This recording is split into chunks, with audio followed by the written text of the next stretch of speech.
Hi friends, அஸ்ஸலாமு அலைக்கும். Tuesday day 3 of Ramzan iftar special என்ன பார்க்கலாமா? பருப்பு வடை. பருப்பு ஒரு 2 ஹார்ஸ் ஊற வச்சு சாப் பண்ண ஆனியன், பச்சை மிளகா, புதினா, கொத்தமல்லி, அப்புறம் கொஞ்சோண்டு கருவேப்பிலை, இது எல்லாத்தையும் குட்டி குட்டியாக சாப் பண்ணி ஒரு பவுலில் போட்டு வச்சுக்கோங்க. அப்புறம் 2 ஹார்ஸ் சோக் பண்ண பருப்பை எடுத்து மிக்சிங் ஜாரில் மாற்றி பருப்பு, கொஞ்சோண்டு சோம்பு, உப்பு, அப்புறம் ஒரு பட்டை, ஒரு கிராம்பு அதையும் போட்டு கொரப்பா நல்லா அரைச்சிக்கோங்க.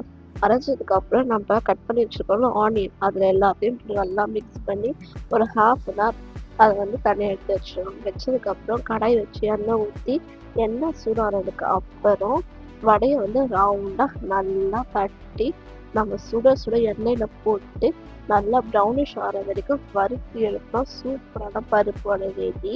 இதே மாதிரி நீங்கள் ட்ரை பண்ணி பாருங்கள். நோம்பு கஞ்சிக்கு இந்த பருப்பு வடை வச்சு சாப்பிட்டோம்னா அவ்வளோ சூப்பராக இருக்கும். ஏன்னா இன்னைக்கு நோம்புக்கு என்னென்ன செஞ்சோன்னா ரோஸ் மில்க், அதில் சப்ஜா விதையும் கொஞ்சோண்டு பாதாம் பீஸ்ன்னு சொல்லுவோம்ல, அது போட்டிருந்தோம். நாங்கள் இதெல்லாம் உடம்புக்கு அவ்வளோ குளிர்ச்சி, பாடியை நல்லா டீஹைட்ரேட்டாக வச்சுருக்கோம். இன்னைக்கு நோம்புக்கு கொஞ்சம் fruits, vada, samosa, spring onion, spring potato, then momos, நோம்பு கஞ்சி எல்லாத்தையும் வச்சு முடிச்சிட்டோம். இதே மாதிரி நெக்ஸ்ட் வீடியோ பார்க்கலாம். Bye friends. அஸ்ஸலாம்.